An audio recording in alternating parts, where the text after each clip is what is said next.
அன்பு நட்புகளுக்கு இனிய வணக்கம். இன்றைய திரிகடுகமும் என் பொருளும் செய்யுள் எண் 22. பற்று என்னும் பாசத் தழையும் பலவழியும் பற்றாது ஓடும் அவா தேரும் தெற்றெனப் பொய்த்துறை என்னும் புகை இருளும் இம்மூன்றும் வித்து அற விடும் பிறப்பு. பாசத்தால் கட்டிய பற்றும் பற்று இல்லாமல் ஓடிக்கொண்டிருக்கும் பேராசை என்னும் தேரும் சொற்கள் தவறி பொய் சொல்லும் உண்மையை மறைக்கும் புகை இருட்டும் இம்மூன்றையும் வேரடி மண்ணோடு விட்டுவிட்டால் வீடு பேறு அடையலாம். இதற்கு தலைப்பு என்னென்றால் வீடு பேறு அடையும் வகை, அடையும் முறை என்று எடுத்துக்கொள்ளலாம். 3 விஷயங்களை நீங்க விட்டுட்டீங்கன்னா இந்த பிறப்பு என்பதை துறந்து வீடு பெற்று அடையலாம், மோட்சம் பெறலாம். இந்த வீடு பேறு மோட்சம் இதை பற்றி இந்து மதத்தில் நிறைய இடங்களில் கூறப்பட்டுள்ளது. அதை பல்வேறு நூல்களும் அதை எடுத்து கையாண்டிருக்கின்றன. சிலருக்கு நம்பிக்கை உண்டு, சிலருக்கு நம்பிக்கை இல்லை. அதற்குள் நாம் செல்ல வேண்டாம். நம்பிக்கை உள்ளவர்களை பற்றியே நாம் எடுத்து பேசுவோம். நான் மோட்சம் அடைய வேண்டும், வீடு பேர் அடைய வேண்டும் என்று எண்ணினால் எனக்கு மீண்டும் ஒரு பிறப்பு இருக்கக்கூடாது. அந்த பிறப்பில் நான் நாய், நரி, பூனை, புல், பூண்டு இப்படி ஏதாவது பிறந்து நான் கஷ்டங்களை அனுபவிக்கக்கூடாது. மீண்டும் மனிதனாக பிறந்து கூட கஷ்டங்களை அனுபவிக்க கூடாது. அதனால எனக்கு மறுபிறப்பு வேண்டாம், இப்பிறப்பை போதும், வீடு பேறு அடைந்து விடுகிறேன், என் ஆன்மா மோட்சம் அடைந்து விட்டும் என்று ஆன்மாவை நம்புவர்கள் சொல்லக்கூடிய கருத்து. அப்படி நீங்க வீடு பேரை அடைய வேண்டும் என்றால் நீங்க எல்லாம் போய் காட்டுல தவம் இருக்க வேண்டியதில்லை, நீங்க எல்லாம் உண்ணா நோன்பு இருக்க வேண்டியதில்லை, நீங்க எல்லாம் கோயிலா போய் சாமி கும்பிட வேண்டிய அவசியம் இல்லை. வேற எந்த மதமா இருந்தாலும் அந்த ஆலய தொழுகையை, அந்த கடவுளை போய் தொழ வேண்டிய அவசியமே கூட கிடையாது.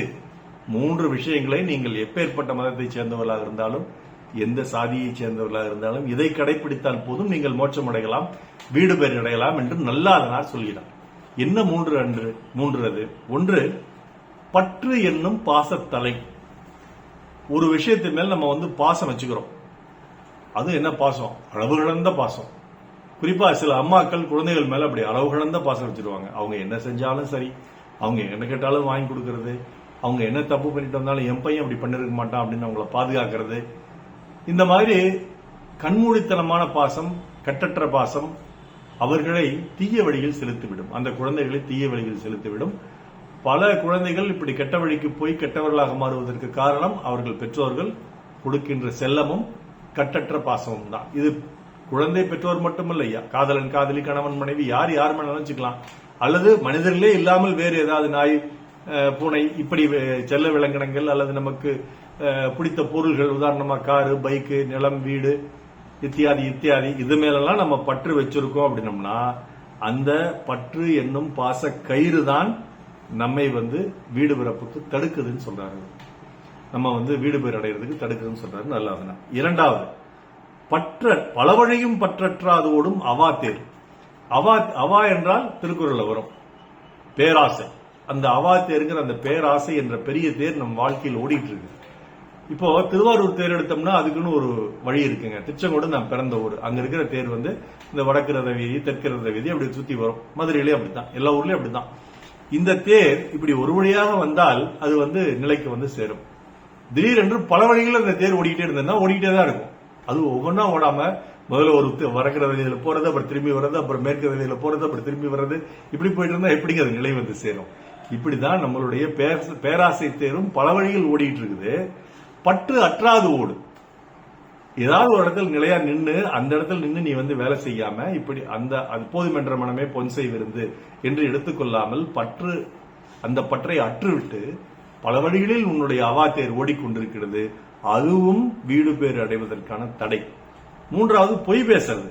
அது எப்படி பொய் பேசுறது? சொற்கள் தவறி பொய் பேசுறது. அப்படின்னா தவறான சொற்களை தேர்ந்தெடுத்து பொய் பேசுறது.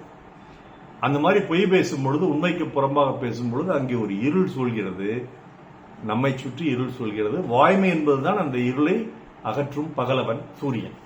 அப்போ பொய்மை என்பதை தொடர்ந்து பேசிக் கொண்டிருக்கும் பொழுது, பலருக்கும் அது தெரியும் பொழுது நம்மை சுற்றி ஒரு இருள் சூழ்ந்து விடுகிறது. பலருக்கு தெரியாத கூட பரவாயில்ல, அவன் பார்த்துட்டு இருக்கிறான். அதனால அவர்கள் வீடு பேரை அடைய முடியாது. அப்போ பற்றற்று வாழ வேண்டும், ஒரே இடத்தில் நிலைத்து நின்று பேராசைப்படாமல் இருக்க வேண்டும். மூன்றாவது வாய்மை பேச வேண்டும். இப்படி மூன்றும் இருந்தால் வீடு பெற்றை அடையலாம் என்று நல்லாதனார் கூறுகிறார். பற்று என்னும் பாசத்தழையும் பல வழியும் பற்றற்றாது ஓடும் அவா தேரும் தெற்றென பொய்த்துறை என்னும் புகையிருளும் இம்மூன்றும் வித்து அற வீடும் பிறப்பு. நாள் சிறக்க நற்றமிழ் வாழ்த்துகள். மருத்துவர் ராமசெல்வரங்கம், ரிஷினை திரளையா வெளியே செலவு கள்ளக்குறிச்சி அரூர் ஈரோடு கணதிபாளையம் நாளோடு நன்றி. டாக்டர் செல்வரங்கம் குரல் யூடியூப் சேனல் ஷேர் பண்ணுங்க, லைக் பண்ணுங்க, கமெண்ட் பண்ணுங்க, சப்ஸ்கிரைப் பண்ணுங்க. வணக்கம்.